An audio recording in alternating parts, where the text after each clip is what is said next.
राजस्थान विधानसभा में इस तरह का नजारा होता है, चाहे पेंशन का मामला हो या फिर छात्रवृत्ति का मामला हो या फिर बिजली का। मंत्रियों की तैयारी देखकर ऐसा लगता है कि अब तो नए नवेले मंत्री भी नहीं रहे। हमारे साथ हैं नेता प्रतिपक्ष टीकाराम जूली, उनसे बातचीत करते हैं। सामान्य से सवालों का जवाब अगर मंत्रियों की तरफ से नहीं आता है तो क्या अधिकारी नहीं बता पा रहे हैं या फिर काम नहीं हुआ है या फिर अभी भी मंत्री नए हैं? देखिए, घोड़ा तो सवार के आधार पर ही दौड़ेगा। आज जो मंत्री जिस प्रकार से जवाब दे रहे हैं, और ये पहला वाकया नहीं है, सैकड़ों वाकये हैं, पर डे 3-4 विकेट इनके गिरते हैं, ये जवाब नहीं दे पाते। अध्यक्ष जी इनको बचा देते अंदर, तो इनको ऐसा लगता है कि हम बच गए। लेकिन हकीकत ये है कि आप अपने पद के साथ न्याय नहीं कर पा रहे हो, आपकी तैयारियां नहीं है। दोनों का आधा आधा रोल है। आधी गलती तो मंत्रियों की है और आधी सरकार की है। सरकार ने घोषणा कर दी। अब मान लो आज एक क्वेश्चन लगा था दिलावर जी का कि उनका पब्बाराम बिश्नोई जी का कि मेरे क्षेत्र के अंदर आप स्कूल के जो पद खाली हैं कब तक भरोगे। तो आप, क्योंकि दोनों ही बीजेपी के थे, तो आप बोल गए पिछली सरकार ने नहीं किए। लेकिन इनका घोषणा पत्र ये कह रहा था कि हम पहली साल के अंदर हमारे सारे पद भरेंगे। अब उस पर कोई जवाब नहीं है। धारीवाल जी ने सिंपल क्वेश्चन पूछा कि डिमांड और सप्लाई के अंदर जो गैप है इसको आप कैसे पूरा करते हो। तो उनका जवाब था कि हम इसको एक्सचेंज भी करते हैं और कुछ जगह से परचेज भी करते हैं। तो उन्होंने ये पूछा कि किससे कितना परचेज करते हो और कितना पैसा आपने दिया है, किन से किया है। मंत्री जवाब ही नहीं दे पाए। मंत्री को यही नहीं पता कि हम बिजली किससे खरीद रहे हैं, कितनी खरीद रहे हैं और उसका कितना भुगतान दे रहे हैं। इससे ज्यादा शर्म की बात और क्या होगी। और आप एक्सचेंज की बात कर दी। एक्सचेंज पे मैंने भी एतराज किया कि जब कांग्रेस शासन की एक्सचेंज की जो स्कीम थी उसको आप गलत बता रहे हो और इसी सदन के अंदर इन्हीं मंत्री ने ये अनाउंस किया कि मैं एक्सचेंज के समाप्त करता हूं इस स्कीम को, तो फिर आज किस बेस पे आप उसका जवाब देना चाह रहे थे। इसी प्रकार से रफीक भाई भी मेरे साथ मौजूद हैं। अनुप्रति कोचिंग का क्वेश्चन, आपका मंत्री कोचिंग संस्थानों को पिक एंड चूज करने के लिए नीति बनाता रहे, उसकी प्लानिंग करता रहे और पूरा साल बच्चों का निकल जाए। जिन बच्चों को फरवरी मार्च के अंदर जिनकी लिस्ट जारी हो जानी चाहिए थी, जून जुलाई में जिनका पेमेंट हो जाना चाहिए था, आज 2 मार्च आ गई है। पूरा साल उन बच्चों का निकल गया। आप उन बच्चों का भुगतान नहीं कर पाए तो वो बच्चों का सिलेक्शन ही नहीं होगा, उनका पैसा आप नहीं दे पाओगे। पूरी साल खराब गई उनकी। तो मनसा साफ नहीं है। इन्होंने पूछा कितने पैसे दे दिए और किन की गलती, उन पे कार्रवाई करोगे। क्योंकि मंत्री की खुद की गलती है तो अधिकारियों पे तो कार्रवाई का कैसे निर्देश देते। नहीं तो कहता कि जिन भी अधिकारियों की गलती है, 1 साल डिले हुआ है, उन पे कार्रवाई करूंगा, तो दूध का दूध पानी का पानी हो जाता। तो मनसा एक और मसला मैं देखता हूँ कि एक अजीब सा प्रश्न काल है कि प्रश्न पूछते हैं विधायक और वो उठ के आंकड़े गिना देते हैं, फिर अध्यक्ष जी कहते हैं खत्म खत्म खत्म। तो फिर तो न सवाल आता है न जवाब आता है। जैसे कि मैं सुन रहा था आज बीजेपी के ही अजय सिकलक कह रहे थे कि जिस तरह से फसल बीमा के पैसे नहीं मिल रहे हैं, किसानों पर मुकदमा दर्ज किया गया, मंत्री उठे आंकड़े गिनाकर और बैठ गए। तो ये तो समझ भी नहीं आता कि जवाब तो है नहीं है। देखिए, अध्यक्ष जी इसके बारे में ज्यादा अच्छे से जवाब दे पाएंगे। अध्यक्ष जी की मंशा है कि क्वेश्चन आवर अच्छे से निकल जाए। 1 नंबर बात, क्वेश्चन आवर किस लिए होता है इस बारे में अध्यक्ष जी ने सोचा नहीं है। समस्याओं का अंतिम पड़ाव ये होना चाहिए हमारी विधानसभा, और विधानसभा के अंदर भी जितनी भी प्रक्रियाएं हैं उनमें सबसे अगर पावरफुल कोई प्रक्रिया है तो क्वेश्चन आवर है। अधिकारियों की पिंडी कांपती थी कि हमारा क्वेश्चन लग गया, हमारी गलती, हम सस्पेंड होंगे। एक मंत्री एक अधिकारी पे कार्रवाई करने की बात नहीं कहता। हम यहाँ कोई क्वेश्चन का जवाब जानने के लिए भी क्वेश्चन नहीं लगाते हैं।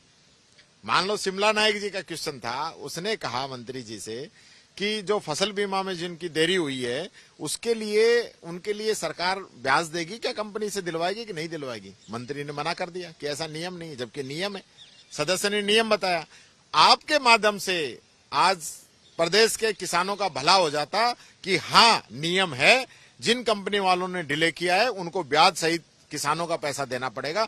तब तो लगता कि हमने क्वेश्चन यहाँ पे लगाया। और जाके एक बार विधानसभा अध्यक्ष को बताते क्यों नहीं कि सवाल आप ही सवाल सुनो और क्या जवाब दे रहे हैं सुनो, आप ही फैसला करो क्या ये सवाल का जवाब है। मैं डेली बताता हूँ, क्वेश्चन और मैं भी बताता हूँ, और मैं आपके माध्यम से भी कह रहा हूँ कि यहाँ सिर्फ सवाल जवाब का मामला नहीं है, क्वेश्चन लगे और उसका कुछ रिजल्ट आए, राजस्थान की जनता को फायदा मिले, जब तो क्वेश्चन लगने का कोई मतलब है। अब आप यही नहीं बता पाओ, जवाबी आंकड़ों भी नहीं बता पा रहे हैं, आंकड़े के अलावा भी वाकई में यहाँ का मंत्रिमंडल यहाँ की जनता के लिए कितना सोचता है, उनके बारे में कितना चिंतित है, ये भी पता चलता है।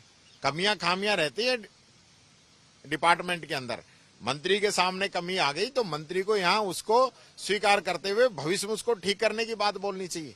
वो तो बोलते नहीं है, बचने की गली निकालते हैं। ये तरीका गलत है, 100% गलत है।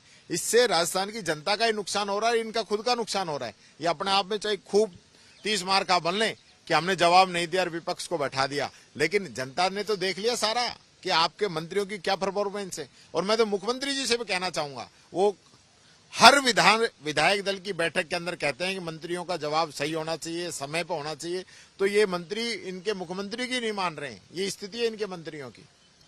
एक वायरल हो रखा है, आपके राष्ट्रीय प्रवक्ता पवन खेड़ा ने भी ट्वीट किया है कि मुख्यमंत्री से सवाल पूछा गया कि आपके एक्टर किसे पसंद करते हैं। वो बीजेपी वाले कह रहे हैं कि नहीं, आप लोगों ने इसको एडिट कर दिया। वो पूछा था कि हीरो कौन सबसे अच्छा है।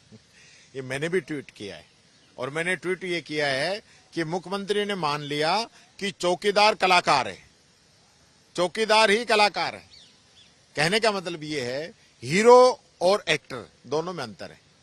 हीरो सेना के अंदर भी हो सकता है, हीरो पत्रकारों में हो सकता है, हीरो फिल्म इंडस्ट्री का भी हो सकता है, हीरो नेता भी हो सकता है। वो हीरो अलग होता है। हीरो गांव का एक लड़का भी हो सकता है, गांव में अगर अच्छा काम करता है तो गांव वालों की नजर में वो हीरो है। ये वो हीरो नहीं है। जब आईफा का प्रोग्राम हो रहा है, माधुरी दीक्षित, करीना कपूर, शाहरुख खान और पता नहीं कौन कौन सब वहां पे घूम रहे हैं, तो वहां भाई किस हीरो की बात हो रही है? इतने तो बावड़े हम है नहीं जो हीरो और एक्टर में अंतर नहीं समझे। हमारा जो प्रधानमंत्री जी के बारे में जो कहा वो सही कहा, क्योंकि प्रधानमंत्री जी जहां जाते हैं, मान लो टीचर के प्रोग्राम में चले गए, तो वो उनका पहला जवाब यही होगा शुरुआत में ही कि मैं तो टीचर बनना चाहता था, लेकिन मुझे यहां आने का मौका मिल गया। आप सेना के में चले गए तो मैं तो सैनिक बनना चाहता था। आप चीन चले गए, अमेरिका चले गए, किसी देश में चले गए तो इस देश से मेरा गहरा नाता है, मैं तो यहां आने का बहुत वो था। तो ये कहने का मतलब जो एक्टिंग चल रही है, फोटो खिंचाने में आप देख रहे हो, खुद इन्हीं मुख्यमंत्री जी को ऐसा झटकाया था, थोड़ा सा आगे हो गए थे तो कैमरे में आ गए तो ऐसा डाटा कि मुख्यमंत्री जी 3 फीट पीछे चले गए। तो फोटो खिंचाने का भी आपने देखा होगा कि शेर के बच्चे के साथ कैसे खेल रहे थे। तो और इंटरव्यू भी दिया आप, तो आपने अक्षय कुमार को ही दिया। तो मुख्यमंत्री जी को सब पता है कि कौन से वाले एक्टर हैं, हीरो हैं। ये बात मैं कहना चाहूंगा। लोग पूछ रहे हैं कि गोविंद सिंह डोटासरा क्या वाकई में रूठे हुए हैं या फिर नाराज हैं, कब आएंगे विधानसभा? जल्दी आएंगे अध्यक्ष जी, क्योंकि उनके साथ जिस प्रकार से यहाँ जब सारा मामला खत्म हो गया, उसके बावजूद भी उनके खिलाफ विधानसभा अध्यक्ष जी के द्वारा जो टिप्पणी की गई कि विधायक बनने लायक नहीं है, इस बात से मैं समझता हूं उनको दुख पहुंचा है।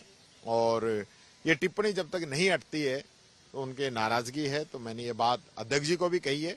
जब पूरा प्रकरण सोल्व हो गया और मैंने उनकी तरफ से खेद प्रकट भी कर दिया, तो फिर ये बातें होनी नहीं चाहिए। आज जिस प्रकार का माहौल यहाँ पे बन रहा है विधानसभा के अंदर, बीजेपी के विधायक जिस प्रकार की एक्टिविटी कर रहे हैं, वो गलत है।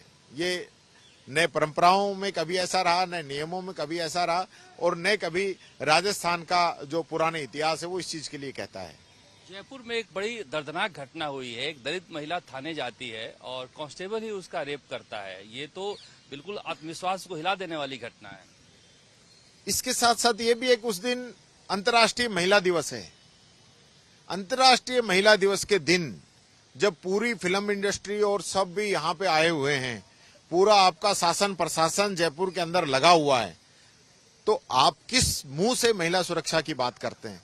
रक्षक ही भक्षक बन रहा है। और सुनिए, मुख्यमंत्री जी की विधानसभा का मामला है, और सुनिए, बड़े बड़े अधिकारी भी टरका देते, उसकी रिपोर्ट तक दर्ज नहीं होती। कुछ लोग बीच में आए, उन्होंने उस महिला का साथ दिया, तो कमिश्नर साहब ने, एसपी साहब ने उस बात को सुना, समझा और पूरा उस पे फेथ करके उनको जब विश्वास हो गया, उसके बाद ये मुकदमा दर्ज हुआ है। नहीं तो मुकदमा ही दर्ज नहीं होता। ये हालात है प्रदेश की राजधानी के अंदर। तो ये इस सरकार का चेहरा है ये आईने